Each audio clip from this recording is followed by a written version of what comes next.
Hello, everyone. I hope everyone is having a good week, a good Friday, and hopefully we are getting ready for what will be a good Shabbos. We would like to thank the three sponsors for this week's video Dvar Torah. We first thank the Abbott family, who is sponsoring in appreciation for the hard work and dedication that Ellie and Ezra Pinsky put into coordinating the YIB Purim Mishloach Manot fundraiser.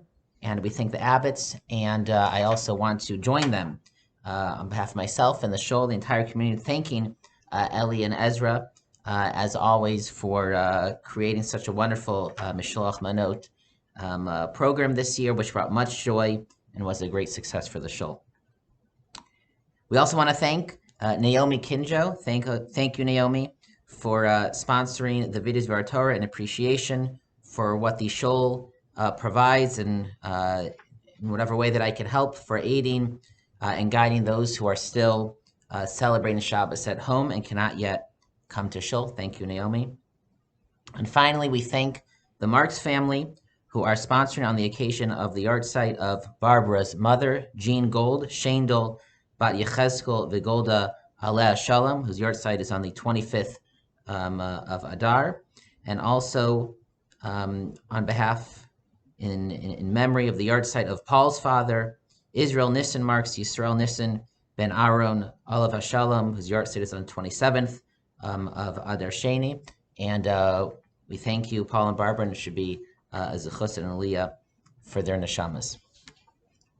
I'd like to share with you today a medrash that dramatizes the sin of the golden calf and tries to explain why and how the Jews committed that sin. And I believe it is a medrash, other than being very engaging and fascinating, but one that has many important lessons for our spiritual lives always, and in particular right now, during the pandemic, when hopefully we are beginning to see the other side and a better time in the future.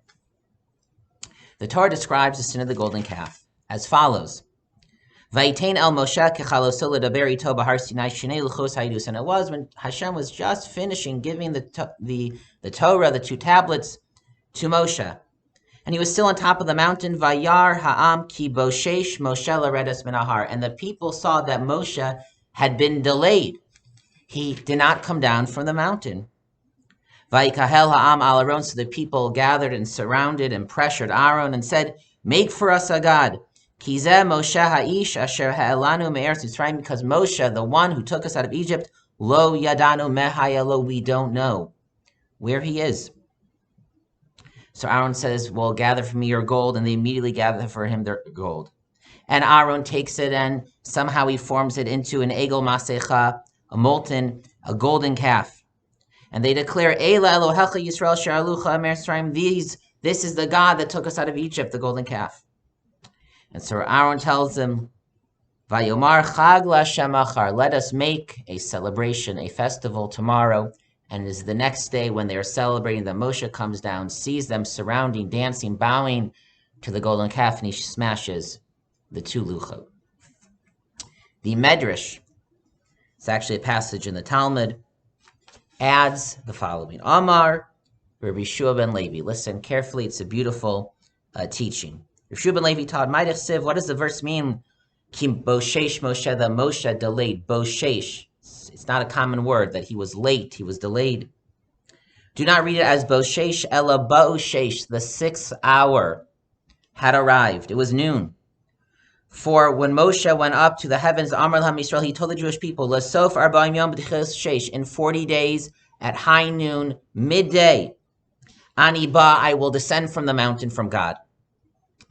As Rashi explains, they did not know Moshe meant 40 days starting to count from the next day, and the people assumed he meant 40 days starting counting from that moment, that day that he went up. And thus, Lasof mem yom, after 40 days, ba Satan, Satan came. Rashi says, quoting the Talmud elsewhere, Hu Satan, Hu Yetzer Hara. It was their internal Yetzer Hara, and spoke to them.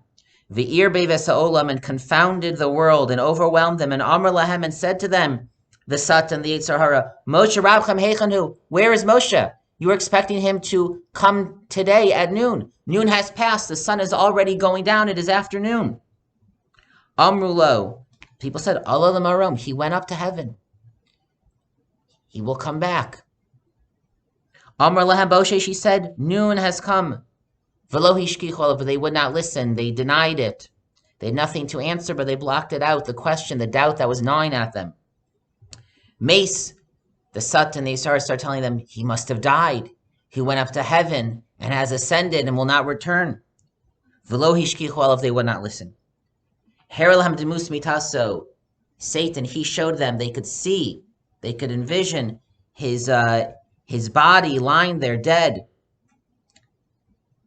And that's when they mean, when they say to Aaron, Kizeh Moshe ish, look, there's Moshe. He's dead. We don't know where he is. Make for us a God.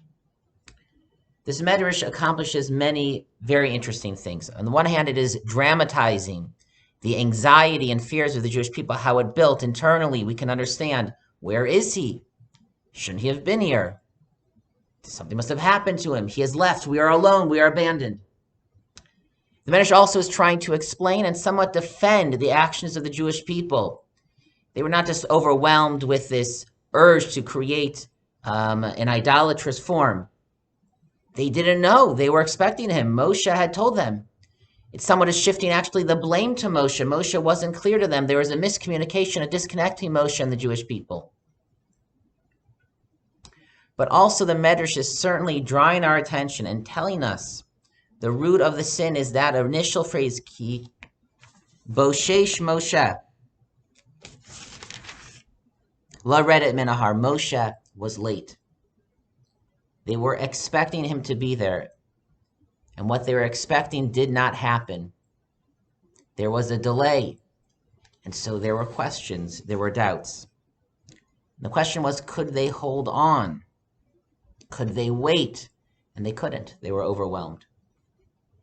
This is not an issue of being impatient or immediate gratification. It's, can you hold on? Can you wait when there's a challenge or there's a question or you're not exactly sure what's going on? The Medrash connects this fundamental issue from the Egel, the sin of the golden calf, which is the primordial national sin of the Jewish people, to the sin of Adam and Chava, which is the primordial sin of every human being. The Torah says, Vayu shnehem arumim, ha'adam v'ishto, and the two of them, Adam and his wife, were naked, initially in the Garden of Eden. V'lo yisbo shashu, which literally means, and they were not ashamed, they were not embarrassed. But the Medrash reads it, connecting it to the word in our Parshat. V'lo yit bo shashu, Moshe, Boshesh Moshe, they did not wait. V'lo bo shesh, they could not wait even 6 hours until Shabbos. Many take this Medrash, understand that the prohibition to eat from the Eitz Hadas, the tree of knowledge of good and evil, was a temporary one. And if they could have waited through that first Yom HaShishi, the first Friday until Shabbos, it would have become permitted. But they could not wait. They could not hold on. They could not delay the enticements of the snake of the Nachash. And from the fact that our sages find this common denominator in the two great sins of Adam and Chava and the Egel HaZahav, they would seem to be teaching us that this challenge that we face, this issue, or this spiritual talent to develop, to be able to hold on and to not give up and to not become overwhelmed, is fundamental to our spiritual and moral lives. And much of our spiritual challenges and struggles and how we grow revolves around this. Can a person hold on in moments of worry or weakness? Can we hold on to our faith in moments or times of questions? Can we hold on to a commitment to a person or to the Torah, to Hashem, when something has weakened that commitment? Can we hold on to our dedication when there is a challenge in what we are trying to accomplish? For most things will pass. There's an overwhelming moment of rage, anger. We know it passes. Desires, urges pass. Sadness, with Hashem's help, passes. And the question is, can we hold on during those periods? And sometimes it's very hard. On the one hand, our sages are saying, Adam and Chava, the Jewish people, they just had to wait hours a day. On the other hand, it is validating that that is really hard. And they couldn't do it. But if we know that, if we think to ourselves, Gam ze ya'avor, breathe, let me distract myself, let me try to change my perspective. I can wait, I can hold on, I can overcome and find myself on the other side of this challenge. This is a very important spiritual moral lesson always. But in particular, this year very much has been a year of, for many, waiting, where we can't do much, where we have to hold on, and it's hard not to become overwhelmed, especially like the Jewish people, when we don't really know when Moshe is going to come down. We don't really know when everything will end. But that is the challenge. And maybe in particular right now, when hopefully things seem to be getting better, it's like that last day when Moshe, until he would actually come down from the mountain, sometimes it's hardest to hold on to and keep ourselves strong when we're so close. But hopefully, recognizing this challenge, hopefully that will help us, give us the strength and the power to overcome. And the positive spiritual power that the Jewish people also have, ironically, also found in this story in our Parshat, that we are an Am Kshei Oref, that we are stiff-necked people. That can be a negative, that can be a positive. That can mean that we can be strong and we can be determined and we won't give up and we will hold on. And so hopefully we will all use that quality in a positive way. Always in our lives of spiritual and moral growth and development, and in particular right now, during this year of waiting, during this time of waiting, we should have the strength to hold on, and hopefully soon we'll find ourselves on the other side of all of this in a much better time. Good Shabbos and Shabbat Shalom.